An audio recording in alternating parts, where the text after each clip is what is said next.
Bonaventure women's basketball team appeared in its first NCAA tournament game ever against Florida Gulf Coast in Tallahassee, Florida. A thrilling game that saw the Bonnies down 11 points with 6.5 minutes to go, went to overtime, and the Bonnies came away with a victory 72-65. I thought that was an incredible basketball game. Florida Gulf Coast is so well coached, and I have so much admiration for how hard those kids play and how well they execute. And that second half was just two teams who don't like to lose and both have enough talent to do something about it. I really just thought that we were fortunate enough to have maybe a little more in the tank. They had their run early. We were lucky enough to have it later. I thought our kids really defended very well for the last 6 minutes of both halves and overtime. And fortunately enough, we were able to stay close and then be able to make our run there and finish the plays off that we needed to. Questions for the student athletes first, please. Hi, Megan. Not your finest first 30 minutes maybe of basketball, some of it on the bench, but talk about were there things you needed to do to get yourself mentally in and for that run and overtime, I guess, anything that you adjusted either in the game or just mentally? Coach Priscilla actually informed me, I think about 8 minutes left in the game, that I had only taken 3 shots, and I knew mentally that there was only 8 minutes left and that I needed to step up my game. And I think what flashes in my head is this could be, thought it could be, and I didn't want it to end, so I had to kick it in the pants. Aurelia, what happened early in the second half as you guys got behind? It seemed like you were totally out of sync offensively, and all of a sudden it looks like you're playing your last game. I think it was because we weren't getting stops, so that really affected us. So we weren't playing that game. We were taking one shot offense, and that's not us. But we got back into it by getting stops. This is for any of the players or all the players. How, being down double digits there late in the second half, how were you guys able to keep your composure and come back and win the game in overtime, especially since you've never been in this position? We've been down double digits before, and I think we're best with our back against the wall, and we were definitely in that situation at the time, and we knew when to step it up. Yeah, we really just needed to take it one possession at a time and to get us back in it. For any of the players looking ahead to Tuesday in Marist, that's a team you've had success against in the past few years. What did you learn about the playing the Red Foxes earlier this year that could help you when you face off on Tuesday night? I mean, I think that was so early in the year that we've both just improved so much, and it's still going to be a battle between us like it always is, and we're just going to have to come out and still play our game and hopefully not worry too much about, the last couple outcomes. Just, I guess for any of you, but just at any point in this game, it wasn't quite as big a deficit, but at any point did you guys think Dayton, because it was that same sort of comeback, only this time you were able to get over that hump? I mean, I think maybe a little bit that kind of experience paid off, and hopefully, this time obviously we pulled it out, and we hit a lot of free throws down the end, just like Elena hit those at Dayton to tie it or put us ahead, whichever it was. But I think we didn't want the same thing to happen again, and you kind of see that in the back of your head a little bit, the same outcome. So we just didn't want it to end like that. Jess, have you been defended that tough anytime earlier this year? I mean, it wasn't just the shooting. You had a hard time getting touches. Yeah, I mean, they did a really good job. They don't really body you up as much as some teams have and allow you to get contact to get open or anything. They kind of just play you in between, but still do a good job of getting out in the passing lanes and pressuring you when you do get the ball. So, I mean, they did a really good job on me, but my teammates were able to get good looks, so it was pretty much all right. I think when Elena fouled out, she was obviously extremely upset, didn't play a lot. The whole team's body language was kind of like, we don't have much time left in the season. Was there a point during the comeback, a specific basket that you really believed we're going to do this? I think during the 6-minute mark, Coach really got us really together, and we knew that it started with defense, and all we had to do was get into gaps and play team defense, and it wasn't any specific play.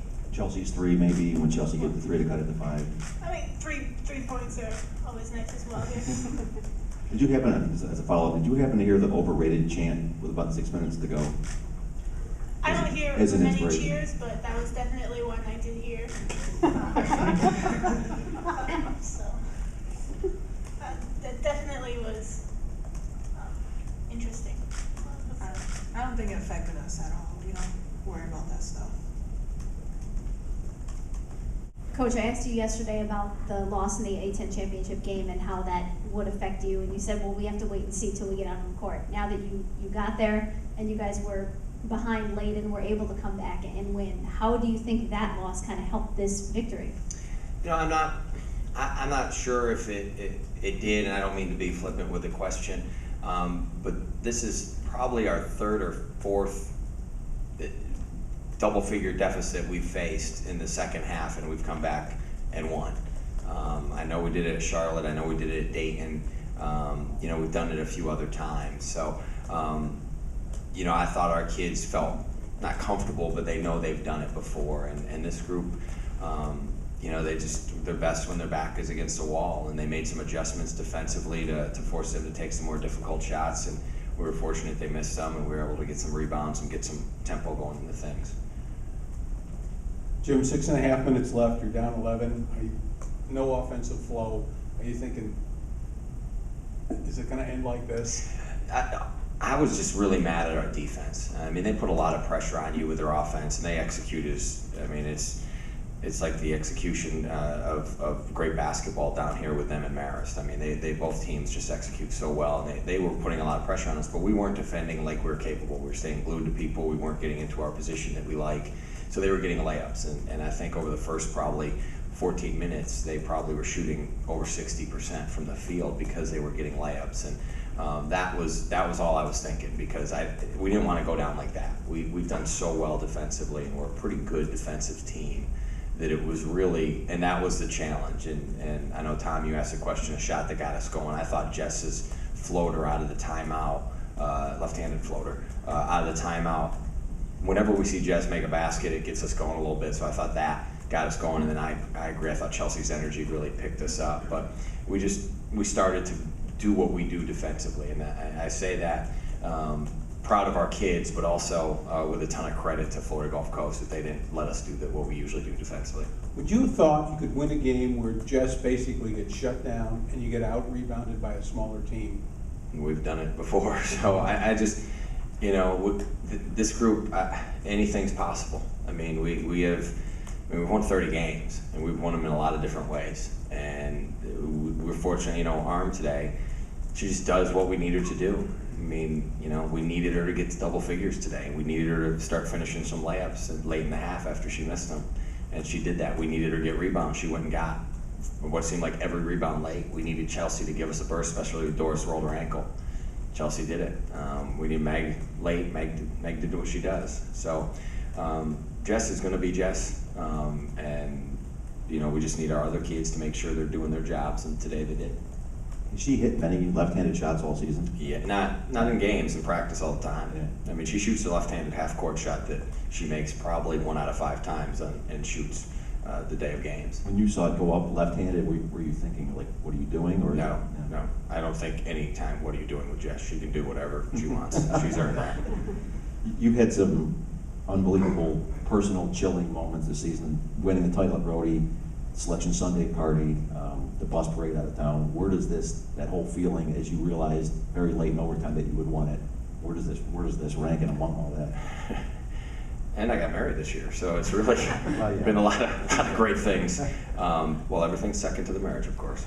But, you know, it really, when it was late and we felt we had it in control, I just felt great for our kids, one, and two, for all the people that made the trip down here. And, you know, we know Bonnet Nation was watching everywhere, and for them to be part of this and to keep this thing going with their support is something that we certainly are aware of and very appreciative of. Jim, can you talk about Meg's play today? Obviously the foul trouble early hampered her, but even when she was in, it was not her finest ball for a good time. Did you see something turn in her? Have you seen that this season where she just all of a sudden kind of clicks into mode? Yeah, and she's pretty good when she does that. You know, a lot of it was them. I mean, the foul trouble was a problem, obviously, but you know, they were doing a great job with discipline scouting reports and sending 3 people at her, and really doing some things to make it tough on her. I thought when Doris missed that one foul line jumper midway through the half and got the rebound and got to the line on 2, I thought that, started things going a little bit, and then Chelsea hit the 3, and it spread things out, and then Cece started going to basket, so now they had some other things they had to worry about, so they couldn't send 2 or 3 people to her, and you know, she's pretty tough in single coverage, and fortunately she knocked down the shots when we needed her to. Jim, you guys have had a lot of rewarding wins, but given the circumstances and the venue and the way you did it and what the game means, has there ever been, even collectively, as rewarding a win as the one you guys got today? You know, it's tough. I'm really doing my best to not reflect on anything. But the one at Dayton was pretty special. This one, obviously, with what's at stake and the high level of quality opponent, was certainly, it didn't stink. I mean, it was a good one. Coach, again, looking forward to Tuesday. You've done what a lot of teams. Yeah, I don't know if I'm looking forward to Tuesday. We've seen a lot of Marist, and they're good. Really good. And obviously, you've done very well against them. Why have you been so successful against them? And what are your thoughts on the matchup? It means I'm not going to sleep for a couple days because, I mean, it's just, as I said earlier, I mean, Carl does an amazing job with Florida Gulf Coast, and I mean, Brian is incredible with what he's done, and this group that he has now, I was fortunate enough, you know, we saw him early, and then I was fortunate enough to watch their MAC final and watch them today. I'm like, oh my goodness. I mean, the guy just keeps coaching them up, and they got really good players who are playing at their highest level right now, and that's what he does, and that's what his staff does, and they will be exceptionally prepared for us. They will play really hard. They spread you out with a bunch of people that can shoot it. So, I mean, it basically means a couple sleepless nights, and yeah, I think it'll be like today. It'll come down to what kids are making some plays as the game wears on. Jim, not that you like to reflect a whole lot, but there's 2. You're the first Big 4 women's team to win an NCAA tournament game, and first Bonnet team to get a win since 1970. So can you just speak a little bit to that historic moment at Marvel? I was an English major, so history isn't really my thing. Yeah, I mean, I just feel good we beat a really good team. The moment will set in later, but right now the moment is enjoy this and get ourselves ready for what will be a really tough matchup Tuesday. I'm sorry I'm not more reflective for you guys. I hope I give you enough other quotes, but you know, hopefully I'm not going to be reflective for a while.